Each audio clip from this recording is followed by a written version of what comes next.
یہ سارے حوالے جو میں نے آپ کے سامنے رکھے یہ قرآن مجید سے۔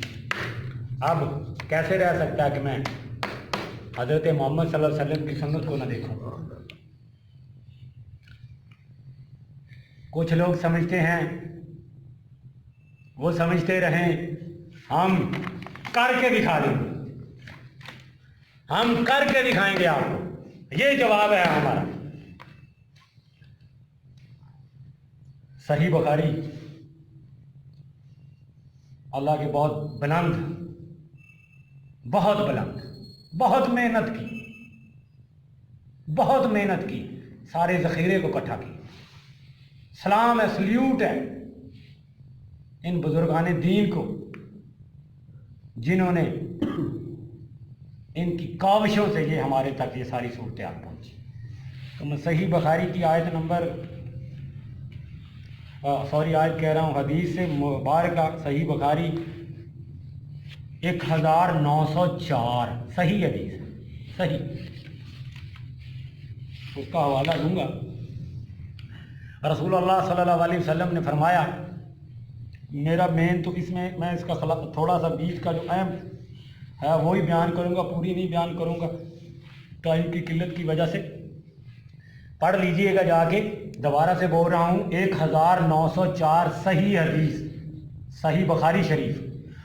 اگر کوئی روزے سے ہو تو، اب یہ ڈیفینیشن حدیث مبارکہ حضرت محمد صلی اللہ علیہ وسلم فرما رہے ہیں، اگر کوئی روزے سے ہو تو اسے فحش گوئی نہیں کرنی چاہیے۔ فحش حرکات و سکنات اگر آپ کر رہے ہیں تو آپ قرون اولیٰ کے روزے پہ نہیں ہیں۔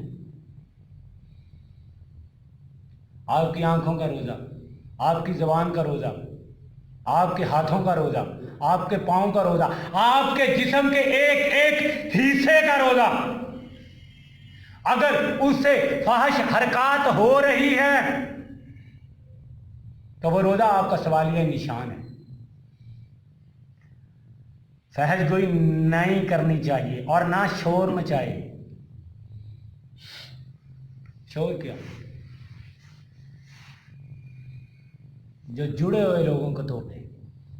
میں بڑی اہم بات کرنے لگا ہوں، جو جڑے ہوئے لوگوں کو توڑ دے وہ شور ہوتا ہے، اور وہ آواز، وہ کلام، وہ گفتگو، وہ تلفظ جو دلوں کو جوڑ دے وہ امن ہوتا ہے۔ اگر کوئی شخص اس کو گالی دے، ہائے ہائے ہائے، میرے نبی کی باتیں ہی بڑی پیاری۔ اگر کوئی شخص اس کو گالی دے یا لڑنا چاہے تو اس کا جواب صرف یہ ہو کہ میں ایک روزے دار ہوں۔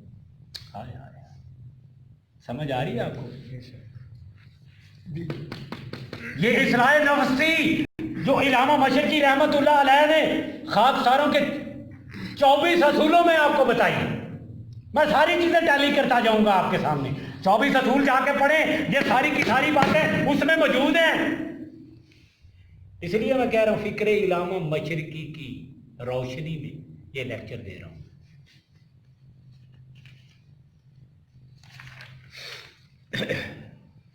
اگین صحیح بخاری، آج میں نے ساری کی ساری حدیثیں صحیح بخاری سے اٹھائی، حالانکہ میرا ارادہ تھا کہ مسلم سے بھی لوں گا، مسلم سے بھی لوں گا۔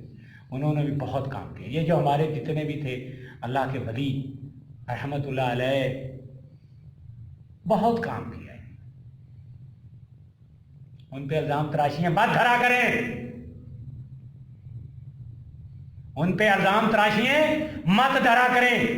جنہوں نے سازشیں کی ہیں، جن کو دین اسلام سے دکھ ہے، ان کو ٹارگٹ کریں، ان کو ٹارگٹ کریں، جن کو 313 نے مغلوب کر کے رکھ دیا تھا، اور جب ان کا بس نہ چلا تو انہوں نے یہ حرکات و سکنات کی، صرف اس لیے کہ آپ کو گروہ گروہ کر دیا جائے، آپ کے اندر تفریق پیدا کر دی جائے، کیونکہ اس سے بڑا ہتھیار ان کو، ہم کو نکام کرنے کا ان کے پاس نہیں تھا۔ ان بزرگوں کو قصوروار مت ٹھہرائیں، کیونکہ جو ان کی صحیح ہیں وہ تو قرآن سے ٹیلی ہو رہی ہیں، وہ تو قرآن کی آیتوں کے ساتھ چمک کے مل جاتی ہیں اتنی خوبصورتی سے۔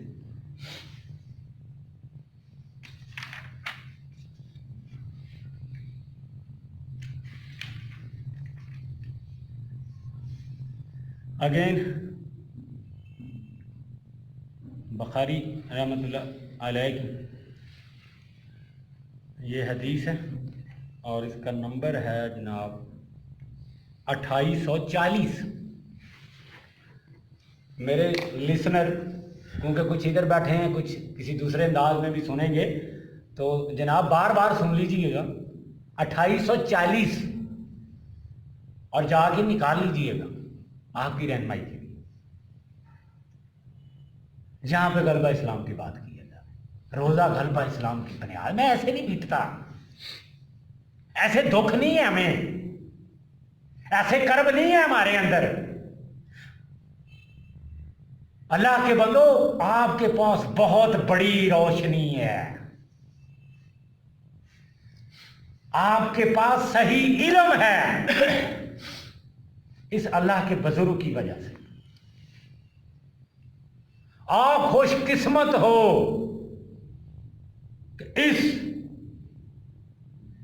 دور میں جہاں پہ وہم زن گمان کی کثرت ہو چکی ہے، آپ لوگوں کے پاس صحیح علم ہے، لیکن اس کو اتنی اپنی خوش قسمتی بھی مت سمجھو، اسی کے ساتھ آپ کے ذمے بہت باری ڈیوٹی بھی ہے جو آپ صحیح انداز میں ادا نہیں کر رہے ہو، بدقسمتی سے۔ میں نے نبی کریم صلی اللہ علیہ وسلم سے سنا، آپ فرماتے تھے کہ جس نے اللہ تعالیٰ کے راستے میں ہائے ہائے ہائے ہائے ہائے ہائے فی سبیل اللہ، لفظ بولوں گا، فی سبیل اللہ بعد اللہ وجہ عن النار سبعین خریفا۔ میں نے نبی اکرم صلی اللہ علیہ وسلم سے سنا، آپ فرماتے تھے کہ جس نے اللہ تعالیٰ کے راستے میں، آگے اس نے انورٹڈ قوموں میں بات کی ہے، جہاد کرتے ہوئے ایک دن بھی روزہ رکھا، اللہ تعالیٰ اسے جہنم سے 70 سال کی مسافت سے دوری تک دور کر دے گا۔ اور میں اپنے لسنرز کو کہوں گا، سننے والوں کو، فی سبیل اللہ کی نا سارا قرآن مجید میں جہاں فی سبیل اللہ آیا نا اس کو ذرا جا کے نکالیں اور حدیث مبارکہ میں بھی نکالیں، آپ کو پتہ چلے فی سبیل اللہ کے معنی کیا ہے۔ اس کا ایک ہی معنی ہے جو سورۃ فاتحہ کی شکل میں جو کہ دروازہ ہے قرآن مجید کا، وہ ایک ہی ہے، هو الذی ارسل رسولہ بالہدی ودین الحق لیظہرہ علی الدین کلہ ولو کرہ المشرکین۔ اس نظام کو غالب کر دو چاہے مشرکوں کو برائی کیوں نہ لگے، کیونکہ اس نظام کا غالب نہ ہونا بنی نوع انسان کے لیے کرب بنا ہوا ہے، غریبوں کے لیے کرب بنا ہوا ہے، کیونکہ قرآن کا اکنامک سسٹم، کیونکہ قرآن کا فائنینشیل سسٹم ہی صرف بنی نوع انسان کے لیے آسانیاں پیدا کر سکتا ہے۔ وہ اس وقت تک ممکن نہیں ہے جب تک تم متحد نہیں ہوتے۔ کوئی گروہ اگر یہ سمجھ کے بیٹھا ہوا ہے کہ ہم اکیلے اس کو غالب کر دیں گے تو وہ اپنا علاج کروائے، بغیر اتحاد و اتفاق کے ممکن ہی نہیں ہے۔ 313 نے غالب کیا، وہ ایک لڑی میں پروئے ہوئے تھے، ان کے اندر اخوت تھی، وہ انما المؤمن اخوہ، یہ جو آپ لگاتے ہیں اخوہ، وہ بھائی چارہ قائم کر چکے تھے، اور آپ آج گروہوں میں بڑھ چکے ہیں۔ میں گروہوں کے خلاف نہیں ہوں،